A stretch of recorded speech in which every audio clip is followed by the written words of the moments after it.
주린이 구출 작전 시작해 보도록 하겠습니다. 자, 오늘도 정말 많은 종목들 남겨주고 계시고요. 첫 번째 종목부터 빠르게 진행해 보도록 할게요. 자, 우선 삼성 SDS 들어와 있습니다. 평단가 25만 3천 원, 비중은 5%입니다. 자, 오늘 종가가 22만 8천 원이네요. 지피님 어떻게 보실까요?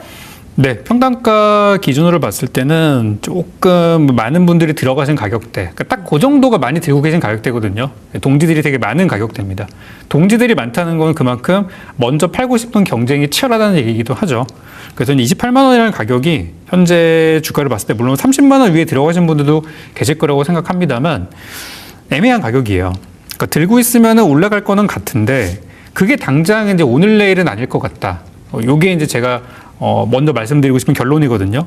그래서 현재 지금 주가가 어떻게 가고 있냐.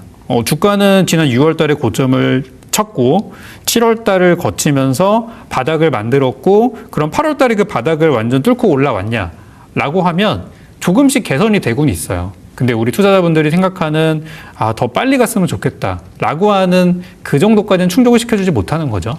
그래서 현재 삼성 SDS는 완만하게 바닥을 좀 딛고 올라가고 있는 중인데 현재 중요 매물대마다 계속 부딪히는 모습들이 나오고 있습니다.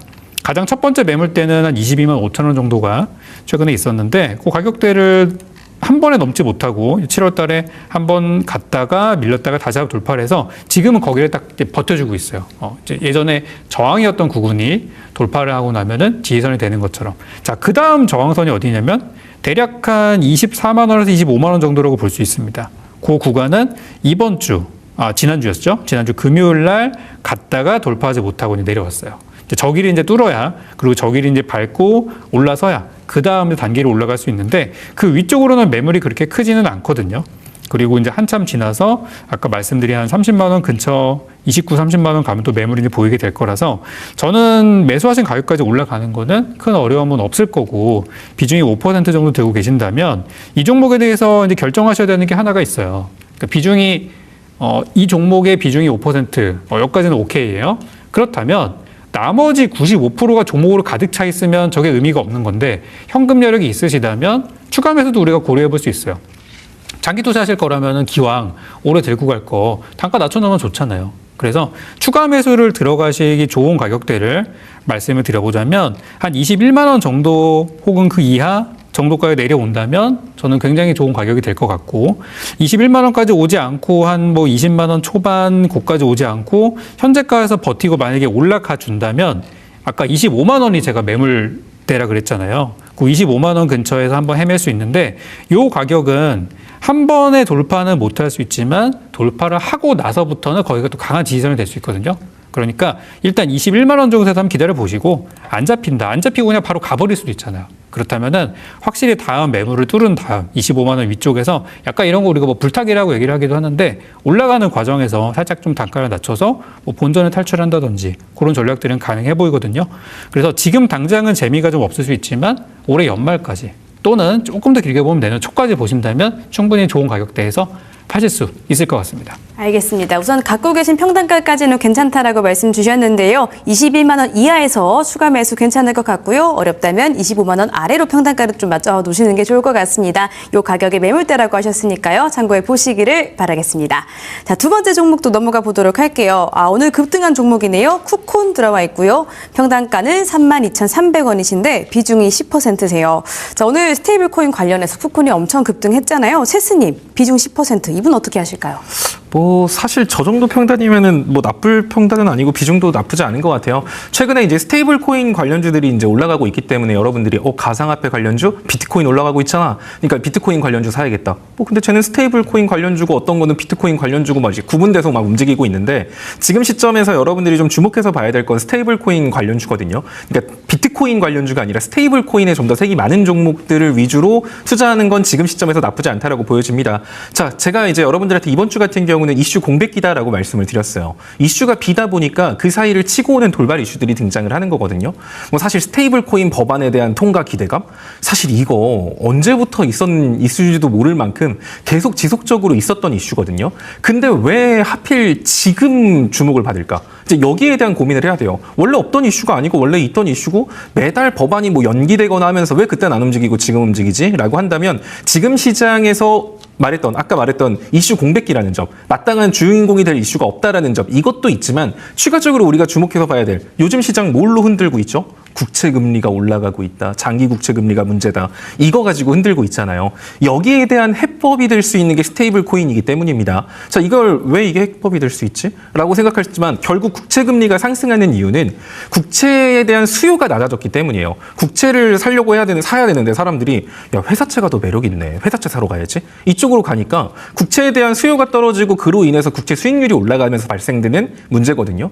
근데 스테이블 법안이 왜? 이거랑 무슨 관계가 있는데? 생각하실 수 있지만 스테이블 코인 법안의 어쨌든 핵심은 뭐냐면 그런 거예요. 스테이블 코인 민간이라던가 기관 발행해. 대신에 그냥 니들이 막 찍어내면 안 된다. 찍어내면 안 되고 우리 그거 하자. 아무래도 달러라던가 니들이 미국 국채를 담보로 찍어내. 그러니까 니들이 스테이블 코인을 많이 발행하고 싶어? 미국 국채 많이 사서 모아놔. 그걸 담보로 하면 돼. 이런 식이거든요. 스테이블 코인의 발행 구조가. 그러면 이번에 스테이블 코인 법안이 통과가 돼요. 만약에 된다라고 했을 때 국채를 사고자 하는 기관이라던가 이런 단체들이 늘어나겠죠. 스테이블 코인 발행 주체들 같은 경우는. 그러면 자연스럽게 국채를 사고자 하는 수요가 올라가기 때문에 지금 급등하고 있는 국채에 대한 수익률이 낮아지게 되는 거죠. 즉 지금처럼 이거 장기 국채 올라가고 있잖아. 이거 어떻게 잡을 건데? 유가도 지금 안 떨어지고 있잖아. 이거 어떻게 잡을 건데? 그러면 스테이블 코인 법안 통과시켜. 이렇게 되면 되는 거거든요. 그렇기 때문에 스테이블 코인 법안이 통과될 가능성이 높아졌다라는 기대감 때문에 이게 연결돼서 움직이는 거예요. 마침 이슈 공백기이기도 하지. 하필 딱 국채금리도 막 올라가고 있지. 그럼 이 국채금리 잡으려면 국채유가가 큰 폭으로 떨어지던가 그게 당장이 안 될 것 같으면 스테이블 코인 법안이라던가 이런 걸 통해서 국채에 대한 수요를 올려야 되니까요. 즉 지금 해당 이슈 같은 경우는 어찌 보면은 이슈 공백기의 단발성 이슈라고도 볼 수 있지만 지금 시장이 흔드는 포인트가 국채금리이기 때문에 이 부분에 대한 이슈가 완전히 좀 사그라지기 전까지는 확실한 메인 이슈가 등장하기 전까지는 지속적으로 해당 이슈 가지고 변동성을 보여줄 가능성이 높다라는 거죠. 그러면 사실 얘네들 같은 경우를 그러면 그래요? 그럼 가치 투자로서 한번 길게 막 가볼까요? 이런 거는 별로 권해드리고 싶지 않고요. 지금 시점에서 마침 주인공이 없는 현 시점에서 가지고 놀기에는 단기적으로 나쁘지 않다. 그래서 해당 종목은 그냥 목표가 안 왔다고 그냥 계속 끌고 가는 그런 전략보다는 손절가는 좀 확실히 잡고 들어가는 게 좋고요. 지금 스테이블 코인 관련이라던가 비트코인 관련주 투자하시는 분들도 이 내용을 좀 참고하셔서 우기투를 투자하든 뭐 헥토 파이내션을 투자하든 뭐 이런 거 투자하시는 분들도 이거 좀 공통적으로 보시면 됩니다. 뭐 앞에 그러니까 이런 정도의 배경 지식을 가지고 그 다음에 우리가 쿠콘을 보는 거예요. 그냥 쿠콘 차트만 보면서 쿠콘 480선 넘어섰군요. 뭐 여기만 지키면 되겠습니다. 이렇게 보는 게 아니다라는 거. 자, 그러면 32,000원 정도 라인이라고 한다면 이 자리는 사실 예전에 쿠콘을 한참 잘 갈 때 윗꼬리를 뺐던 가격대가 어디냐라고 생각하면 어디죠? 딱 그때 하필 또 윗꼬리 뺐던 자격이 32,000원대잖아요. 그럼 여기 오면 이 과거 1월, 2월, 3월 이때 물렸던 사람들한테 무슨 기분이 들까요? 본전만 주세요. 진짜 제발 그냥 인사받고 나가겠습니다. 막 이럴 거 아니에요. 그럼 여기서 매도세가 쏟아질 수 있는 자리가 31,500원 선부터 매도세가 커질 수 있는 자리라고 보시면 돼요. 그러면 본인 평단까지 그냥 마냥 기다리는 건 저는 사실 권해드리고 싶지 않고 일단은 29,000원 선부터는 일부 구간 대응을 들어가는 게 맞다고 봅니다. 29,000원 오면은 손실이어도 일부는 팔고 29,000원 위로 안착하는 거 확인하고 재매수하는 전략. 요거 유용해 보이고요.